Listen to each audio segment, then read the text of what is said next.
Welcome to USA Global TV and Radio, where our mission is to provide education, entertainment, hope, and inspiration. USA Global TV and Radio connects you with experts and audiences all around the world every single day to help you succeed in business and to live a richer life. Visit us at usaglobaltv.com to learn about career and life-changing training and mentoring programs like the Listening Mentor. Subscribe to our newsletter to stay informed about our special programs and offers. Discover how you can become a guest on one of our shows or a host or producer of a USA Global TV and Radio show of your very own. That's USA Global TV and Radio, where the doctor is always in.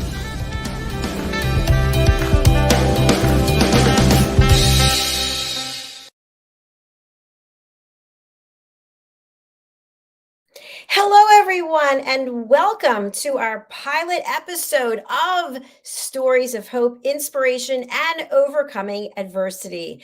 I'm Dr. JACALYN KERBECK, and this is USA Global TV and Radio. This is actually the show that I started with on the radio sometime back in 2019.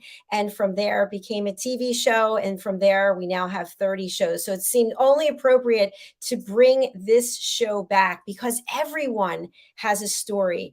Everyone has something to share. It's just a matter of getting out of our own way and realizing how great, how powerful, how significant and important it is when we share our story to help inspire someone else. Sharing this stage with me is Mr. Doug Lawrence. And I just finished another show right before this, so it could be Tuesdays with Doug. So please do go subscribe to our channel, USA Global TV and Radio, where you can find more of Doug Lawrence there. Doug is joining us from Canada, and he is an international certified mentor. He's also an international best-selling author. And what I really like about him the most is he's very transparent, he's very real, and he's very humble. Let's welcome Doug Lawrence to the show. Doug, come on out. Hello, and hello to our listeners and viewers all over the USA TV and Radio network, and thank you for taking time to join us today. Doug, I'm so excited about this show. I mentioned to you backstage, the sun is literally blinding. It's so bright. And I feel like that's because we have a bright future. We have the ability to overcome adversity. And sometimes we get tripped up, we get caught in our own way, and we feel that things are happening to us and why me, but it could be they're happening for us to open another door. What's your thought on that when it comes to balancing adversity and awesomeness? Let's start off with a quote that you have. So yeah, it's an Albert Einstein quote, excuse me, and it's learn from yesterday, live for today, hope for tomorrow, but never stop questioning. And I was going through getting stuff organized and doing some stuff for our the previous show as well. And I saw this quote and I went, that's the one. That's the one we need to start the show with. And, you know, learn from yesterday, live for today, hope for tomorrow, and never stop questioning. It's so appropriate. Why don't we break that down piece by piece? So let's start with the learning part of it. When we have an adversity, many times we can turn that into an opportunity or a success. What do you think we can learn along that way? Well, you know, when we talk about learn from yesterday, that's basically taking your lived experience, so the experiences that you've had, you know, up to yesterday included. It's taking, excuse me, those lived experiences and being able to obviously learn from them. But also one of the things that I, as part of my mentoring practice is that I do a lot of reflection. And so to learn from yesterday fits into that quite nicely. And by reflecting, I mean, I ask myself 3 questions after every mentoring session, and that the first one is what went well, the second is what didn't go well, and then the third question is what am I going to do different next time so that the same thing doesn't happen. So I see everything like that. Every time that happens, that creates a learning opportunity for me to learn on how, number one, I'm dealing with adversity, how I'm dealing with different things, but more importantly, what am I going to do to change or alter the course for a more positive outcome than what I just went through with, say, mentoring somebody or dealing with, somebody with mental health, or the list could go on and on and on. Yeah, I do love that. And I think to myself also, many times we might be happy with an outcome, but someone we care about is not as happy because they wanted it to be a different way, or maybe they didn't even want us to succeed at it because now maybe we're going to be leaving them in their mind. Maybe we're growing and changing and they're staying steadfast where they are. Have you ever had that experience?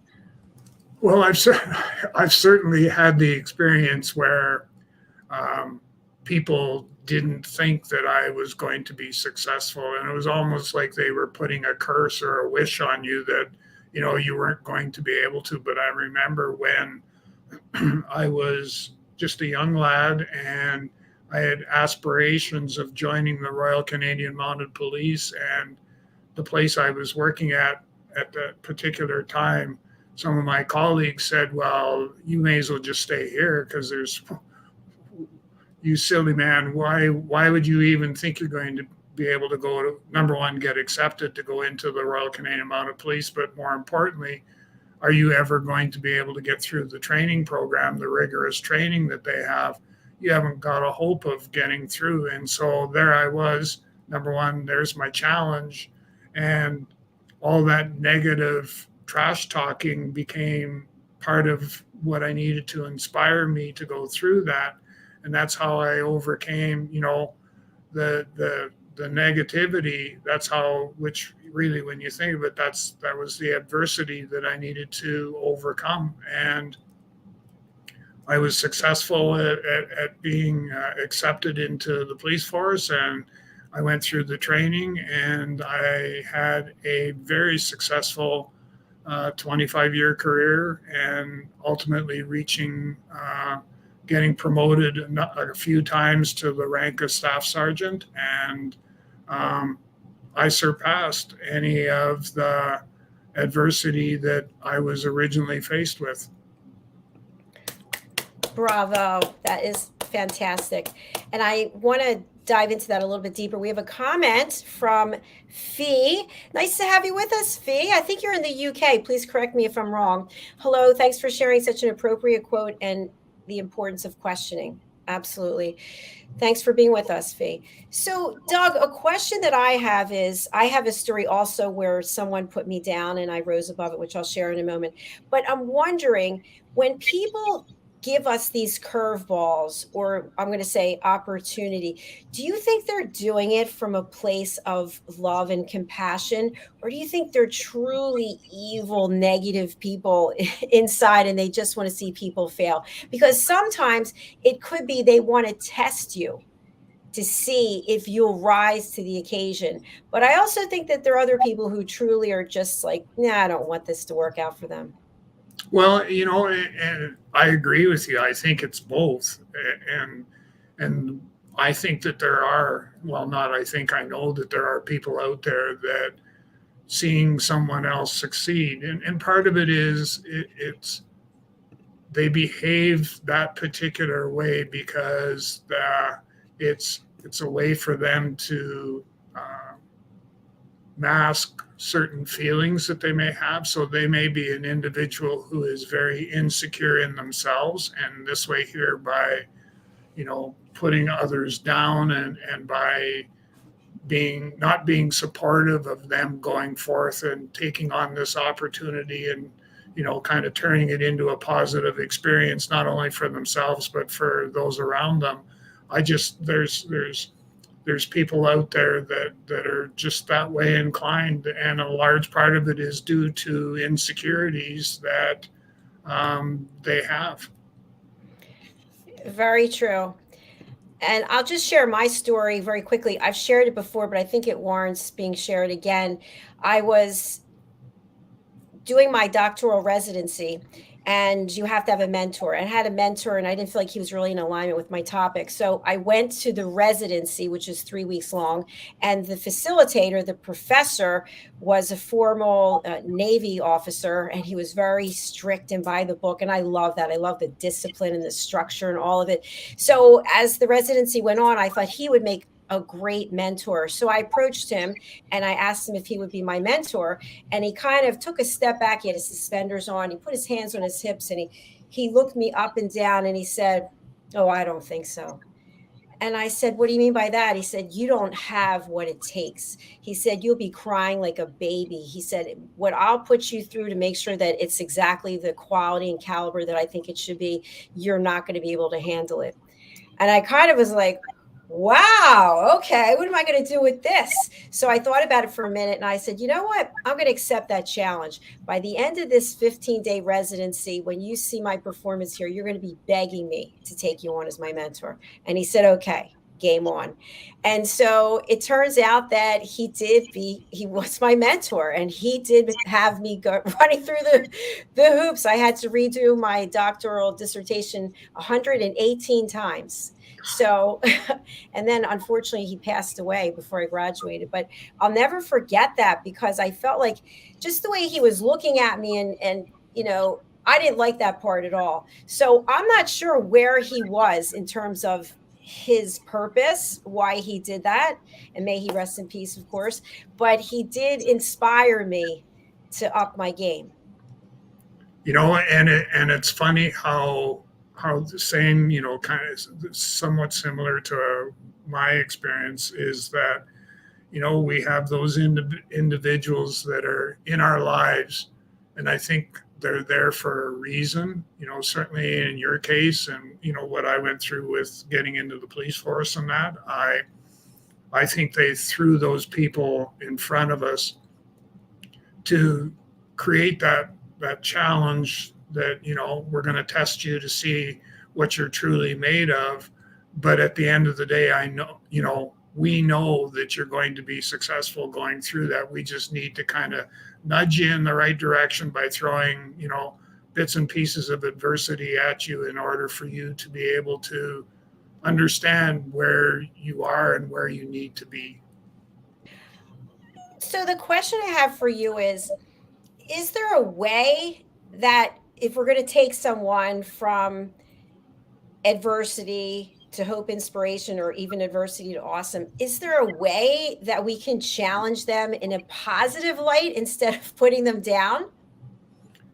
Part of that comes back to the whole questioning approach and all of that. And I would say that, yes, there is definitely a way. And how I would be doing it is I would be throwing questions after questions after questions back at the person to be able to get them to start to reignite their critical thinking skills, which, in a lot of cases has, for a lot of people, has diminished over the years. So it would be to rejuvenate, get that going again, and getting the person to sort of see, I'm asking you these questions, but I'm asking them in the context of what would happen if we were to do this versus this, or what would happen if we were to do this, and give them 3 or 4 options in that questioning process, all of which could lead to much the same location or the same answer, but we could get there 3 different ways. And I think, by doing it that way, it isn't as intrusive for an individual, because then all of a sudden they're starting to, you're guiding them to where they need to go, but you're doing it in a respectful fashion. Yeah, absolutely. And when we think about overcoming adversity, I've had a lot of adversity in my life, health related, and I feel in some ways that the health related piece is directly tied to something that happened to me that I actually documented in my book, Adversity to Awesome. But I was raped, actually, and I didn't talk about it for a long time because I was told by people close to me that it was my fault, that I shouldn't have been where I was, and I shouldn't have been drinking, and I shouldn't, and I shouldn't, and I shouldn't. I was very young, and I really was so ashamed. I never went to the police because I thought it's my fault. And I carry that for maybe 20 or 30 years with me, just feeling like that was my fault. And I know that other people do the same thing with whatever it is their situation is, that somebody told them something, and that was reason enough to not move forward. And it's really kind of a shame because things happen to us. We're humans and things happen to us, and we should be able to express it, to say, okay, this is what I did, this is what happened. Maybe if you're underage, you shouldn't be at a bar drinking, for example, and maybe you should be there with somebody else, and maybe you should have a plan, and so on and so forth. But at the time, that's not what the case was. So I hope by my sharing my story, that will help someone else not live with a decade of pain and shame. Well, and you've self-utilized the questioning technique for yourself by, asking what could have I done differently, and there's a number of different variables that could fit into that. Could have gone with somebody different, shouldn't have been here, could have done this, could have done that, all of those things. And by going through that, it's almost like a reflective process. And what will I change, or what will I do differently the next time I go out on a evening out or something, something like that. So it's a matter of always being mindful of the opportunities to learn and grow, and to deal with situations that are very much filled with adversity, that we need to be able to deal with some of those things. And I'm so sorry that you had to go through that experience. That angers me, for lack of a better choice of words. That angers me that there's people out there that would take advantage of somebody, whether you should or shouldn't have been there, and all the different things. It still took place, and it took somebody who has a low regard for people in general. And so once again, I'm sorry you had to go through that. Thanks, Doug. I really do appreciate it. Yeah, it is interesting to wonder what people's motives are, why they say the things that they say. And sometimes I also think it's fear. And it's also that they'll think it's a reflection on them, that if someone were to find out that you're related to them, for example, and they hear what happened, that, oh, that can't be my family member, and it becomes about them. We do have another share from Fee. Thank you, Fee. If I can share, that's what Coaching College teaches, asking the questions so the person draws the answers to questions from within. Totally value you saying that. Yeah, well, thank you for that feedback. And because of the mentoring and stuff that I do, I'm a huge proponent of asking questions, not giving the answers, guiding people, helping them develop their critical thinking skills, all of those things, looking at things if something negative happens, that we see it as an opportunity to learn and grow personally and professionally in most cases. And so there's lots of win-wins and looking at it more so from a positive rather than a negative. So yeah, the questioning technique is so powerful, so powerful. Absolutely. And I think something else in the questioning technique, and just in the work that I do as a coach, and I'm sure you do it as a mentor, is when you ask the question, you stop talking and you wait and you let the person process it and come up with their own epiphany or their own answer. And I think that's also important for self-reflection when we have adversity. How can I change this to an opportunity? And in some cases, it's very hard to see. It could be a health related thing. It could be something that's extremely life-changing, and there's nothing about it that seems to be positive. And I'll just share a quick story that I shared with you. I got an email from a woman who had been diagnosed with ALS. I never met the woman, and she didn't ask to be a guest. She just asked that I could help forward her story, and she shared it was in Forbes. She actually wrote a book with her eyes, and she wanted people to know that even though she had ALS, that she found happiness in that chapter of her life by being able to create this book and share what her experience has been. And I reached out to her, and she had passed away. And I didn't get to her in time. And so anyway, it wasn't about me, but what it was about was that she took something that, if you've ever seen or read or know of anyone who has ALS, an absolutely horrible, painful disease where you're literally trapped in your own body, everything's paralyzed, is my understanding. And yet she found the strength and the courage to take that major adversity and give other people hope. Yeah. That's the true sign of somebody who truly cares about others, that they sacrifice that for, her sharing her story, her message, and that. I take my hat off to people that can do that, because there's not many out there that can.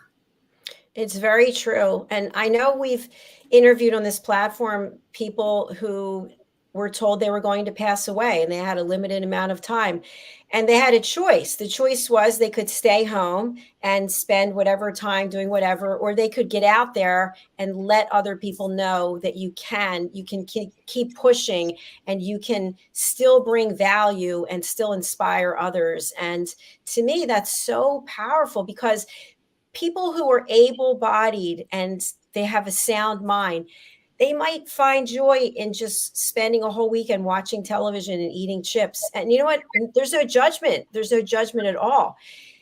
On the other side, what if all of us got off that couch, put those chips down, and said, how can I go out and help other people? What can I do? Sometimes, Doug, people think that they don't have what it takes to help other people. What are your thoughts on that?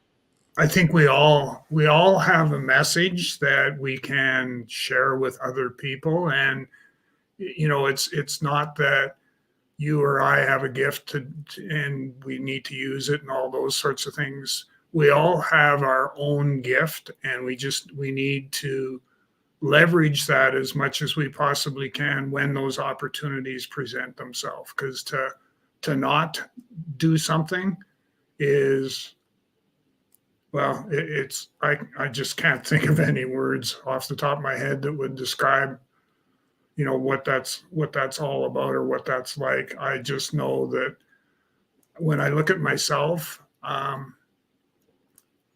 no matter what takes place or transpires in the years that lie ahead, I will always be of service to others. I will always care for people. And I will always go to the nth degree in order to help somebody to be the best that they can be. And hopefully in return, that they'll help somebody else be the best that they can be. And that's my promise. That's my commitment. That's my calling. I love that passion and that determination and that commitment. I really do. And I applaud you for that.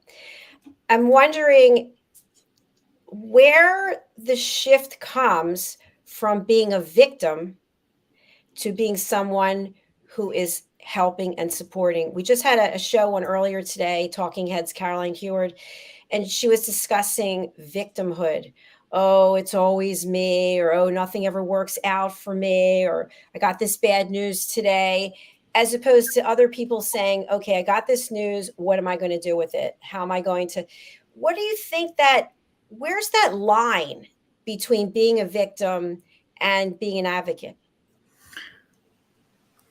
It ends up that I think that part of it is we're dealing with the insecurities. I don't know how I should deal with it, and I hate using the word should.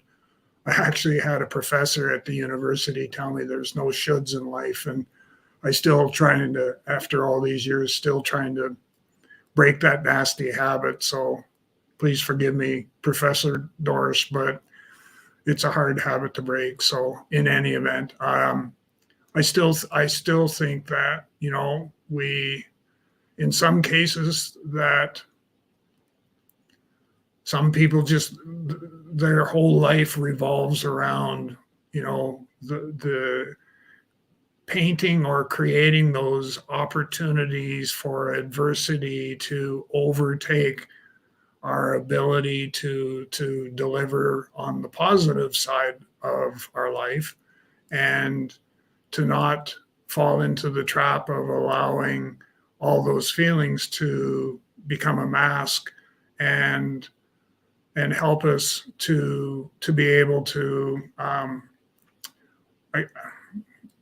I just it's an insecurity, and it's easier to not do something versus to try and do something and risk the chance of failing. And we all know that failing is first attempt in learning, if you were to look at the acronym. So I just think that it's a matter of, we need to decide what it is that we see as a outcome that we are going to be comfortable with, and that it is going to have a positive impact on those around us. Would you say that you're the kind of person that is held back by risk? Or are you the kind of person who says, you know what, I'm going to jump in there and help this person or do whatever, and I'm going to think about the potential consequences of me getting involved later? I'm going to jump in. Yeah, me too. I'm sorry, because it's, if I always ask myself, well, what would happen if I didn't? What would the outcome be, not only for that person that I want to be helping, but what about for the next 10 or 15 that follow in their footsteps? Am I going to be okay with not doing anything, even just for the first one, let alone the 15 or 20 that follow after that? Are you going to be okay in not doing anything? And there's going to be some of our listeners and viewers that are going to say, it's too bad, but I'm not stepping into this quagmire, and you're on your own. And that's, if that's what draws you happiness and peace, then, go forth and do so. But I know the larger majority of people would definitely want to do what's the right thing, which is to try and provide assistance or to help that individual, in their time of need. Okay, how about this for the people who have this perspective? That's her problem. She deserves it. She knew better. Or for someone who has an addiction, I don't want to be associated with that. I mean, people always have excuses about why they're not going to do something, and they're going to look the other way. And I kind of just take a step back and I think to myself, what are you afraid of? Mm-hmm. What is it you are afraid of? What would you say to people who have those types of feelings? And obviously, we're not judging anyone. We're just having an open conversation here. Yeah, it's, we could easily go through and kind of pick out who those individuals were. But, really, when you think of it, I think it's, it comes back to the aspect of, at the end of the day, what is it that you see the ideal situation being? And as we're talking here, I think of when I go to the grocery store, that sometimes, weather permitting, there's an individual sitting in a wheelchair and with a sign asking for money, and obviously is someone who's destitute. But I know that there are people that would question his motives for why he's doing what he's doing. And rather than coming up with a solution themselves that would not only help them be in a place to be able to give back, they choose to just not do anything at all. And, takes me back to, I think of, my dear sweet wife, Deborah. She would go and get a bunch of gift cards. And the next time she would drive by there, and if that person was there, she'd hand him all these gift cards that would get him to one of the drive-through restaurants, and be able to have some control over, the gift card was going to ensure that at least he was going to be able to get a cup of hot coffee or a pastry, or if it was a restaurant, a hamburger and French fries or something, something like that. So there are different things that we can do in order to change the outcome of each and every situation, like Deborah did. And it makes a world of difference when you start to see how people, when people saw what she was doing, it spurred on them to be able to say, well, that gentleman is obviously dealing with adversity, and here's somebody that's helping. And I wonder how we would feel if we were to do much the same sort of thing. It's kind of like going through the drive-through at a coffee place, and the person ahead of you pays for your coffee and that. So when you get up to the window to pay for what you wanted to buy, it's already taken care of. And you kind of go, well, how come I didn't think of that? And then the next time the same opportunity presents itself, and you once again, I wonder how come I didn't think of doing that. And, so it's taking those opportunities like that and turning them into something positive that reflects back on you as an individual, because you're forward thinking and wanting to make a difference, and being able to do so in such a fashion that you are making a difference in someone else's life. Yes, absolutely. I was just reflecting on, what does it take to overcome adversity for you then to be sharing hope and inspiration? And I really feel like it has to do with looking outwards instead of inwards. And what you're just sharing about Deborah, she made it a point to focus on that person instead of focusing on herself or what other people were going to think. But so often we do get all caught up in, oh, what are they going to say about me if I'm doing this, that, or the other? And I know for myself with ulcerative colitis, I have facial eczema right now. I have these big patches, and I could have just said, hey, I'm not doing the shows this week. I'm just going to have a pity party.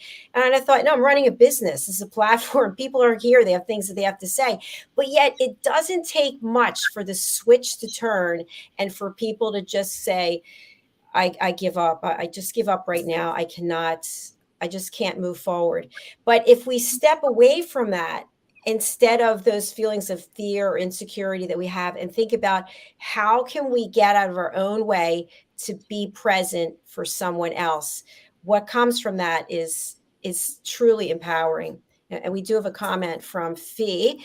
Them turning on you in a way unable to defend against. Maybe different people can help different groups of people.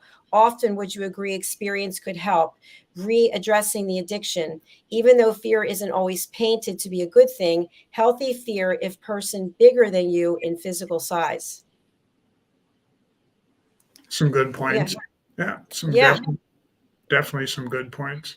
Thank you for sharing that, Fee. So let's just go to her. The last part of her comment is that fear, this is my interpretation, fear can be healthy if let's say you're going to get into a wrestling match with someone and they're bigger than you are, or you're going to go onto the football field and you're a running back against a quarterback, or a quarterback against a defensive end, and someone's much bigger than you are. How can you take those physical qualities and put them aside, possibly, to find a way to come together so that it's not fear-based based on physicality? Is that possible? I have to, I would agree with the aspect that, it's like stress. There's good stress and bad stress.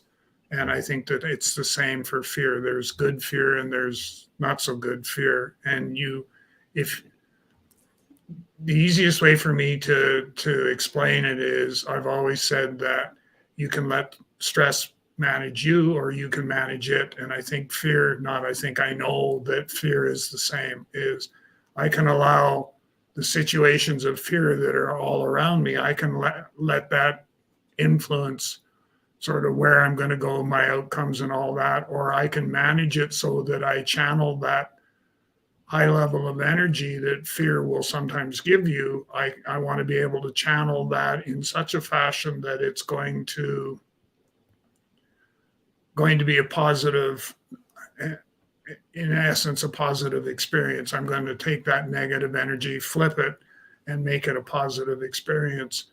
And excuse me, I think, the comment that she made in her piece that she sent, where she talked about experience, I think a large part of that is driven by experience as well, where we, based on the experience, will dictate whether we're going to manage the fear or whether we're going to let it consume us as an individual.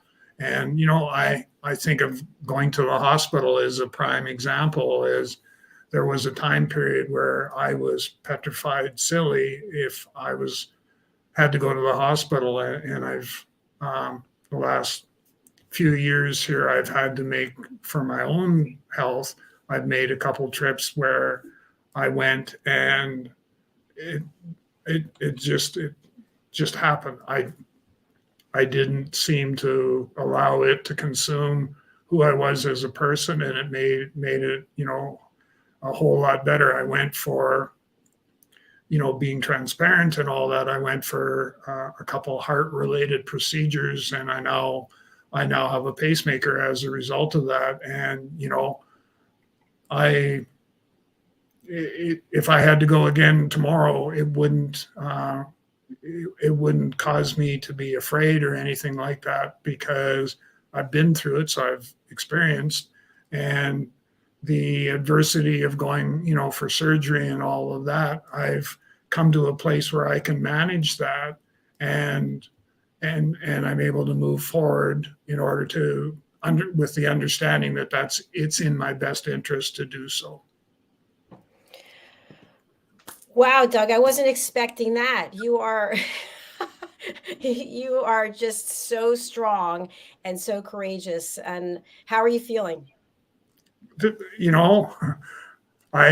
Before the show, I had said to myself, now, if this comes up, what are you going to do? Are you going to share, or are you going to, avoid? And I went, I'm not changing directions now. I'm just going to spill whatever comes out, and we'll deal with it afterwards. Well, I have so much respect for you. Thank you. Thank you. We have another comment from Fee. Thank you for sharing regarding helping those with drug addiction. And Fee, thanks for engaging with us. We really appreciate you being here. Yeah, we certainly do. Thank you certainly from the bottom of my heart for doing, taking the time to be part of our show today. So thank you. Yeah, it really does mean a lot. So as we're coming to the end of the show, I picked this background because, and our viewers can't see the whole thing, but it's really the process from a caterpillar to a butterfly. And, in any one of those stages, I don't know what the name of the stages are, but in any one of those stages, something could happen so that the process is not complete, right? And I think that's how we are as human beings, that we could get in our way at any point and never come to the fruition of the beautiful butterfly that has our pictures on it, by the way. So what can we leave our audience with for people who are struggling and they only see the adversity? Listen, you don't have to look far to hear and know about what's going on in different parts of the world. And for some people, they don't even have the ability to express themselves. They don't have a choice of what they wear, what they say, where they can go. And that kind of adversity might look much different than it looks to someone else. So we're not trying to be just blasé and just say that it's easy to overcome adversity. the steps that we can take as human beings, I think it doesn't matter where you are, that you can take these steps to move forward. What are some that you can think of, Doug? I think that number one, you have to believe in yourself and who you are as a person. And your first step would be reaching that understanding of who I am. And, I use myself as an example. I've reached a place and a time in my life where I know who I am. I know what I want to be and what I want to do and how I can be of service to others. And so, from an adversity perspective, there I would take a challenge or a situation where it's laced with adversity, and I'd work my way through it. I wouldn't allow it to manage who I was as a person. So I think, for most people, that being able to manage the adversity and to always, always look at things from a hope perspective. It's not all is lost because something adverse happened or something bad happened. Those are opportunities for us to learn and grow, and we need to embrace them as such and move forward and be inspired by our ability to do just that, to deal with hope and to see things, from that perspective and to deal with any adversity that comes our way. I really applaud you for that. I think that's a great thing to leave our audience with. I'll just add on to that, which is we don't need someone to be our cheerleader. We can be our own cheerleader. And I really learned this lesson when I left corporate and went out on my own to do what I'm doing. I thought to myself, wow, family, friends, they're going to think this is the coolest thing ever. I've got this television platform. And the truth is, nobody really cares. Nobody asks me about it. We don't talk about it. But yet I have friends like you, Doug, and Fee, and people from all over the world. They see the value. And if it weren't for that, for feeling like I was making a difference and relying on what other people I know think, I wouldn't be doing what I'm doing, because I would have just been dragged down and, go back to corporate and get a job sitting at a desk. But I see the value. So I want our audience to realize that you don't need to have the gold star or the A+ or good job. You can just pat yourself on the back and say, you're living your dream. You found your purpose. Keep moving forward. Yeah. It's your calling. And once you know what your calling is, it's so important that you live that. Absolutely. We have a final comment from Fee. Thank you, Dr. JACALYN and Doug. I feel really glad to have been able to be part of this. It's right. It's like we can't see you, Fee, but I feel like you are here with us. So we'd love to have you as a guest, Fee. If you're interested, please go over to our website, usaglobaltv.com, and book your session. You can also go to usaglobaltvandradio.com, same place. Doug, how can people reach out, and who would you like to contact you? Anybody and everybody? There's specific people. No, anybody and everybody, and they can get a hold of me through my website, www.TalentC, so the word talent with the letter C on the end, .ca, or just send me an email message. I would be more than delighted to get into a conversation with you. My email is doug.lawrence, that's LAWRENCE, @TalentC, so the word talent, letter C on the end, .ca, and let's have a conversation.